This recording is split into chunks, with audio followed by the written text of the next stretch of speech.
Tres mensajes del Evangelio de hoy, tomado del Evangelio de San Lucas, capítulo 11, versículos del 1 al 4. Una vez que estaba Jesús orando en cierto lugar, cuando terminó, uno de sus discípulos le dijo: «Señor, enséñanos a orar como Juan enseñó a sus discípulos». Él les dijo: «Cuando oren digan: Padre, santificado sea tu nombre, venga tu reino. Danos cada día nuestro pan cotidiano.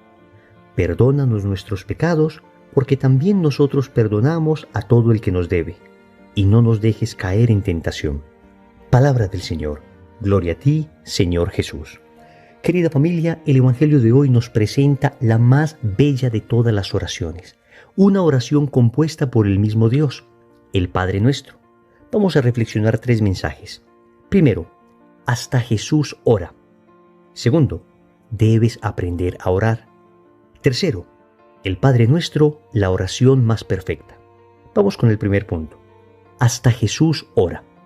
El Evangelio comienza diciendo lo siguiente: una vez que estaba Jesús orando en cierto lugar. Amigos, yo creo que no podemos dejar de sorprendernos y maravillarnos por esto que nos está diciendo el Evangelio. Es que Jesús es Dios. Jesús es la segunda persona de la Trinidad. Jesús es el Verbo encarnado. Y el Evangelio nos muestra que Jesús está orando. Pero no solo en esta ocasión, sino que en todos los momentos de su vida Jesús se la pasaba en oración, en intimidad con el Padre. Así, por ejemplo, en Lucas capítulo 3, versículo 21, se nos dice que antes de que Jesús recibiera su bautismo, se la pasó en oración. Lo mismo, antes de elegir a los 12, Jesús se fue a orar. Lucas capítulo 6, versículo 12. Antes de que Pedro confiese a Jesús como Mesías, ¿qué estaba haciendo Jesús? Orando. Antes de su transfiguración, Jesús estaba orando. Antes de su pasión, Jesús estaba orando. ¿Qué significa esto? Que si Jesús, que es Dios, oraba permanentemente, con cuánta más necesidad nosotros debemos orar.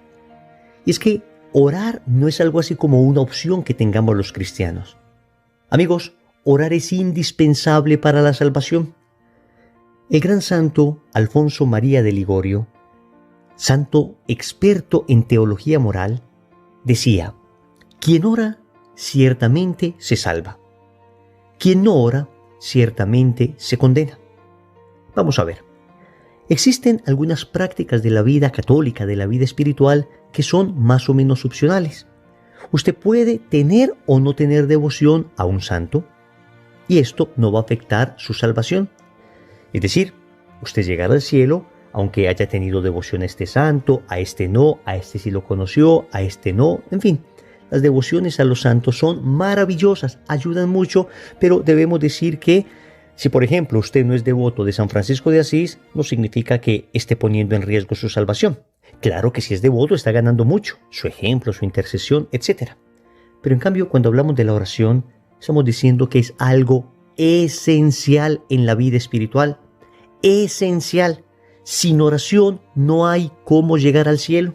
Porque vamos a llegar al cielo porque amamos a Jesús, porque nos identificamos con Él, porque le seguimos a Él, porque cumplimos su palabra, porque vivimos la fe y la caridad unidos a Él. Y si nunca oramos, si no tenemos una relación viva, una relación vibrante, una relación estrecha con ese Jesús, entonces, ¿de dónde vamos a sacar la fuerza que necesitamos para vivir lo que Él nos pide? Amigos, si hasta Jesús oraba, ¿quiénes somos nosotros para no orar?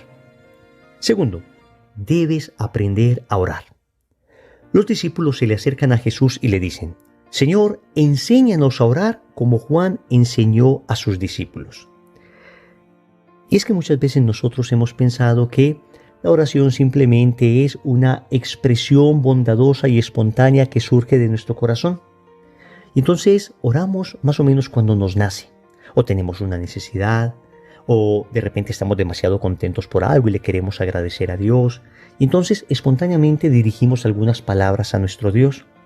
Y bien, podemos decir que en nuestro corazón el Señor nos capacitó para orar de manera natural. Podemos decir que orar es algo así como un arte que tenemos en nuestro corazón. Naturalmente sabemos dirigirnos a Dios, naturalmente tenemos necesidad de Dios. El catecismo nos dice que el hombre es capaz de Dios, homo capaz Dei, dice en latín. Es decir, nosotros naturalmente estamos dispuestos a creer en Dios y a comunicarnos con ese ser creador. Pero también debemos decir que orar, además de un arte, es una ciencia. Y si es cierto que tenemos la intuición de la oración, también es cierto que muchas veces nos cuesta dificultad orar, que muchas veces nos distraemos, que muchas veces viene el desánimo, que en muchas ocasiones no sabemos qué decir, que muchas otras a veces no sabemos ni qué pedir. Por esa razón debemos decir que la oración es un arte, pero también es una ciencia. Existe la ciencia de la oración. Y por eso los discípulos le dicen a Jesús, enséñanos a orar.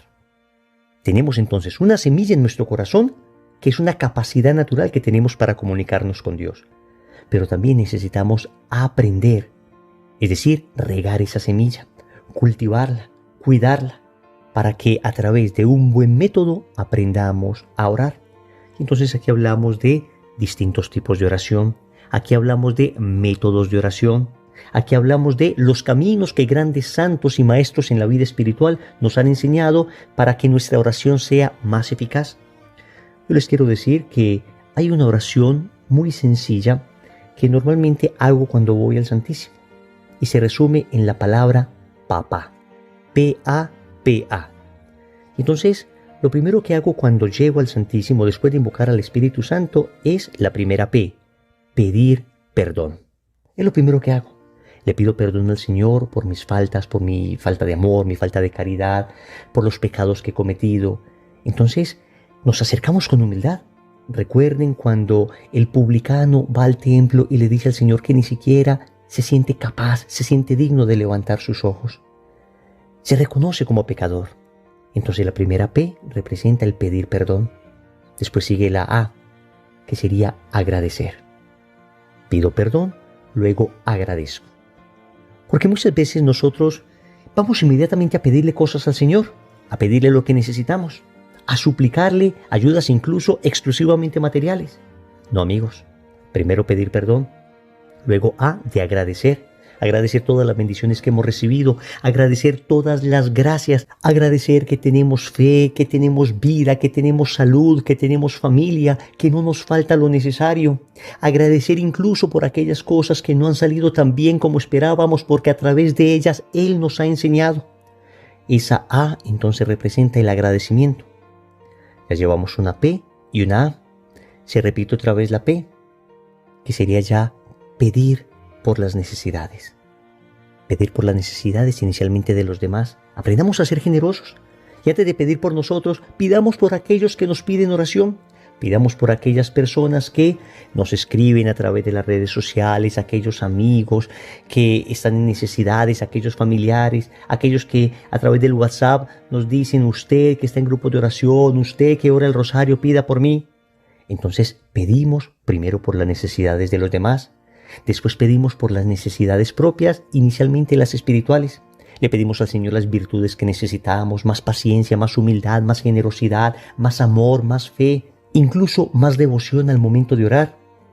Y después de pedir por nuestras necesidades espirituales, ahí sí pedimos por nuestras necesidades materiales, siempre y cuando las sometamos a la voluntad de Dios.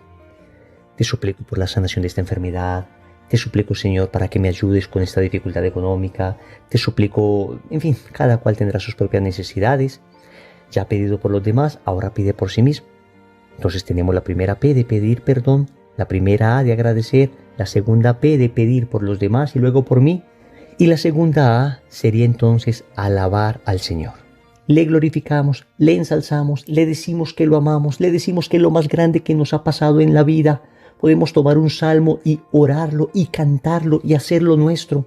Podemos tomar alguna oración de algún gran santo que exultaba en gozo, en alabanza y en gloria a Dios y lo hacemos nuestro. A Dios hay que alabarlo, porque cuando alabamos a Dios nos reconocemos de nuestra condición de criaturas y lo reconocemos a Él como nuestro Dios y Señor. Entonces miren, un método sencillo. Papá, la primera P, pedir perdón. La primera A, agradecer. La segunda P, pedir por las necesidades de los demás y luego por las propias. Y la segunda A, alabar al Señor. Debes aprender a orar. Este método es muy sencillo y te puede servir. Si conoces otro método y tu comunidad y tu espiritualidad tiene algún otro método de oración, síguelo. Lo importante es entender que estos métodos no son camisas de fuerza. Estos métodos ayudan. Pero si de repente tú en medio de tu oración te quedaste agradeciendo, pues quédate ahí. Si tu alma se elevó, si tu alma fue capaz de encontrarse con Dios en el agradecimiento, ese día quédate agradeciendo. Lo importante es que el método pueda conducirte hasta el momento de elevarte, hasta el momento de unirte con Dios. Cuando ya te unas con Dios, el método se hace a un lado y sigues tú en contacto con tu amado. Tercero, el Padre Nuestro, la oración más perfecta. En el Evangelio de San Lucas aparece un poco recortada la oración del Padre Nuestro. Tal como la rezamos nosotros, aparece en el Evangelio de San Mateo. Sin embargo, vamos a ceñirnos estrictamente al texto que tenemos hoy. Lo primero que debemos decir es que el Padre Nuestro, como lo decíamos al inicio, es una oración compuesta por el mismo Dios. De manera que no puede haber oración más perfecta que esta. Y empieza el Señor diciendo que cuando oremos debemos decir Padre.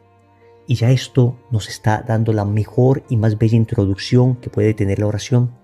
Te vas a dirigir a tu papá, porque tú eres hijo. Esto te debe llenar de confianza, te debe llenar de fe, porque tu papá te ama, porque tu papá te quiere, porque tu papá quiere lo mejor para ti y te va a dar lo que necesitas. Sigue el Señor diciendo, santificado sea tu nombre. A mí me generaba un poco de confusión esa expresión. ¿Cómo es que nosotros vamos a santificar el nombre de Dios? Hasta que encontré en el Catecismo de la Iglesia Católica la respuesta. En el numeral 2807 el Catecismo dice, el término santificar debe entenderse aquí, en primer lugar, no en su sentido causativo, solo Dios santifica, hace santo, sino sobre todo en un sentido estimativo, reconocer como santo, tratar de una manera santa. Lo que nos aclara el Catecismo es que santificar puede significar dos cosas. Hacer santo a alguien, y por supuesto cuando nosotros decimos que Dios es santo, no es que lo estemos haciendo santo con nuestras palabras, sino que en una segunda expresión, en un segundo significado, santificar significa reconocer como santo a alguien. En ese sentido le decimos a Dios, santificado sea tu nombre. Yo reconozco que tú eres santo. Recordemos entonces, santificar se puede entender en un sentido causativo. Solo Dios puede hacer santo a alguien. Y en un sentido estimativo, reconozco la bondad de Dios. En el Padre Nuestro tomamos ese santificado sea tu nombre en un sentido estimativo. Le decimos a Dios, yo te reconozco como santo. Venga tu reino. La pregunta es, ¿qué estamos haciendo tú y yo para que venga el reino de Dios? ¿Somos buena noticia para los demás? ¿Nuestra vida es coherente? ¿Nuestra vida es una vida vivida según el reino de Dios que Cristo predicó? ¿O tal vez nosotros somos de tal manera antitestimonio que quien nos ve no anhele el reino de Dios? Sigue el texto diciendo, danos cada día nuestro pan cotidiano. Le pedimos a Dios el pan de cada día. Uno podría decirle, Señor, dame el pan de los próximos 10 años. Pero el Padre Nuestro nos enseña a confiar cada día. Porque si tenemos el pan de los próximos 10 años, entonces ya vamos a confiar en el pan y vamos a dejar de confiar en el Señor. No, Él nos da el pan de cada día. Perdónanos nuestros pecados, porque también nosotros perdonamos a todo el que nos debe. El tema del perdón está claramente expuesto en esta versión del Padre Nuestro, casi idéntica a la versión del evangelista San Mateo. Es decir, el Padre Nuestro tiene como tema central el perdón a los demás. Dios te perdona porque tú perdonaste. Dios me perdona porque yo perdoné. Así que la condición para que Dios me perdone es que yo haya perdonado. Obviamente, para yo perdonar debo orar y pedirle a Dios la gracia. Y termina diciendo, y no nos dejes caer en tentación. El Señor nos está diciendo que concluyamos el Padre Nuestro diciendo, y no permitas que haya tentación para nosotros. De ninguna manera. El Señor está diciendo que recemos suplicando no caer en las tentaciones. Porque tentaciones vamos a tener. El Señor no nos va a librar de que haya tentaciones, sino que nos va a dar las gracias para poder superar esas tentaciones. Oremos. Y para la oración del día de hoy, ¿qué mejor que tomar la versión del Padre Nuestro que hemos aprendido desde niños? Vamos a cerrar nuestros ojos y vamos a decirlo con todo el corazón. Padre nuestro que estás en el cielo, santificado sea tu nombre. Venga a nosotros tu reino.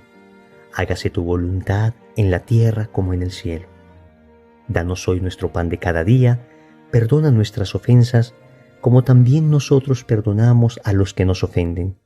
No nos dejes caer en la tentación, y líbranos del mal. Amén. Recordemos entonces, primero, hasta Jesús ora.